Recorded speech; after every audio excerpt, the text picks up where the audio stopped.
Hi everyone, welcome back to the next bonus episode from this season, and to the trend of containing folklore from different regions. Today's episode is all about Jewish folklore, and last week we covered Native American folklore if you want to check that out. Jewish culture dates back thousands of years and contains many old traditions that have affected other religions as well as the rest of the world. This culture has been through so much, from anti-Semitism to being exiled to the Holocaust. Yet their cultural traditions stand strong today, and this is quite impressive.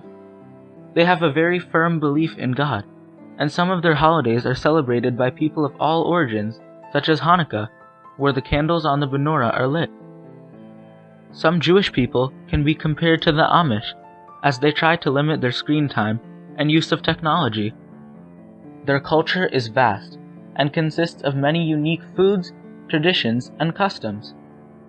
The most commonly spoken language of the Jewish people is Hebrew. What I like most about Jewish folklore is the ingenuity behind them, the lesson to be learned, and just how interesting it is. Please enjoy this story with a beautiful hidden message about what it means to have something from nothing. When Joseph was a baby, his grandfather made him a wonderful blanket to keep him warm and cozy and to chase away bad dreams. But as Joseph grew older, the wonderful blanket grew older too. One day his mother said to him, "Joseph, look at your blanket. It's frazzled, it's worn, it's unsightly, it's torn. It's time to throw it out." "Grandpa can fix it," Joseph said. Joseph's grandfather took the blanket and turned it round and round. He said, as his scissors went snip, snip, snip, and his needle flew in and out and in and out. "There's just enough material here to make a wonderful jacket."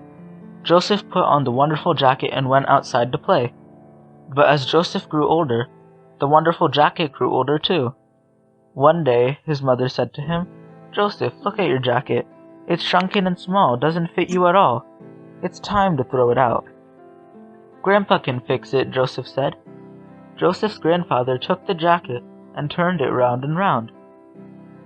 He said as his scissors went snip, snip, snip, and he flew his needle in, out, out, out. "There's just enough material here to make a wonderful vest." Joseph wore the wonderful vest to school the next day. But as Joseph grew older, the wonderful vest grew older too. One day his mother said to him, "Joseph, look at your vest. It's spotted with glue and there's paint on it too. It's time to throw it out." "Grandpa can fix it," Joseph said. Joseph's grandfather took the vest and turned it round and round. He said, as his scissors went snip, snip, snip, and his needle flew in and out and in and out. "There's just enough material here to make a wonderful tie." Joseph wore the wonderful tie to his grandparents' house every Friday. But as Joseph grew older, his wonderful tie grew older too. One day his mother said to him, "Joseph, look at your tie. This big stain of soup makes the end of it droop. It's time to throw it out." "Grandpa can fix it," Joseph said. Joseph's grandfather took the tie and turned it round and round. He said, as his scissors went snip, snip, snip, and his needle flew in and out and in and out. "There's just enough material here to make a wonderful handkerchief." Joseph used the wonderful handkerchief to keep his pebble collection safe. But as Joseph grew older, his wonderful handkerchief grew older too. One day, his mother said to him, "Joseph, look at your handkerchief. It's been used till it's tattered. It's splotched and it's splattered. It's time to throw it out." "Grandpa can fix it," Joseph said. Joseph's grandfather took the handkerchief and turned it round, round, round. He said, as the scissors went snip, snip, snip, and his needle flew in and out and in and out. "There's just enough material here to make a wonderful button." Joseph wore the wonderful button on his suspenders to hold his pants up. One day his mother said to him, "Joseph, where is your button?" Joseph looked. It was gone. He searched everywhere, but he couldn't find it. Joseph ran down to his grandfather's house. "My button, my wonderful button is lost." His mother ran after him. "Joseph, listen to me. The button is gone. Finished. Kaput. Even your grandfather can't make something from nothing." Joseph's grandfather shook his head sadly. "I'm afraid that your mother is right," he said. The next day, Joseph went to school. He said as his pen went scratch, scratch all over the paper. "There's just enough material here to make a wonderful story." So I hope you really like that story. And next I'm going to be reading some other clever Jewish folktales that will get your minds spinning. Animal Arithmetic.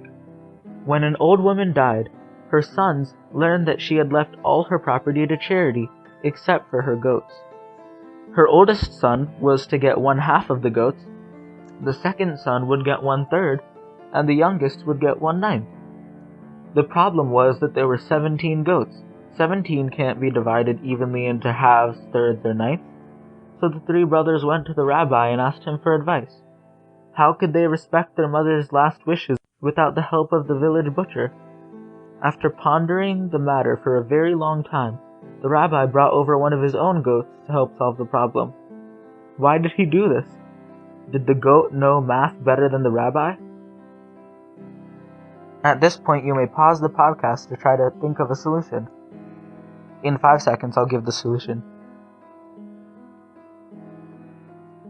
So the solution is that when the rabbi brought his own goat, it made 18 goats in all. Now the oldest son can take 1/2 of the herd, which is 9 goats. The middle son can take 1/3, which is 6 goats. And then the last son can take 1/9 and 2 goats.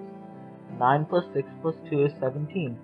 There's 1 goat left, so he'll take his goat back. Next is to tell the truth. Once, an Arabian caliph issued a terrible order. All Jews who come to my kingdom must identify themselves to the guards. If they lie, chop off their heads. If they tell the truth, hang them at once, and death to the guard who makes a mistake. By this cruel law, the caliph planned to kill all the Jews of Arabia. One day, a Jewish woman arrived at the border. When the guards commanded her to identify herself, she said something that saved her life. What did she say? So pause the podcast at this time, and I'll give the answer in 5 seconds. She said, "I am a woman who is going to be beheaded today." By saying this, the woman made sure that the guards would always make a mistake. If they behead her, she would be telling the truth, and therefore should have been hanged and not beheaded. But if they hang her, she would have been telling a lie, and should have been beheaded. So this clever trick of hers actually saved her life. The final story is 100 rubles. The Tsar of Russia learned the answer to a difficult riddle from a poor Jewish farmer working in the fields. He paid the farmer a ruble to keep the answer a secret.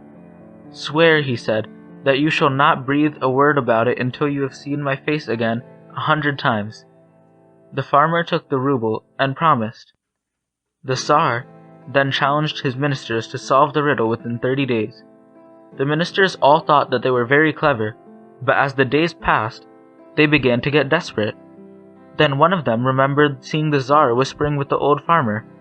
The minister had no trouble finding the farmer, but the farmer refused to tell him the answer. "However," said the poor farmer, "if you are able to pay me 100 rubles, then I'll tell you." The minister agreed. When the Tsar learned that the answer to his riddle was the talk of the palace, he knew that the old farmer had betrayed him. He had him arrested, and the farmer was brought before him. "Your Highness," he protested, "I did not break my promise." How could the farmer have told the secret without breaking his promise? Try to pause the podcast and think of an answer here, and I'll give you the answer in about 5 seconds. The answer is that the farmer had indeed seen the Tsar's face 100 times, stamped on each ruble that the minister paid him. So thank you very much for listening to this episode, and I hope you had and enriching cultural experience, and that you were exposed to a little bit of what Jewish culture and folklore has to offer. Thank you so much. I implore you to soar.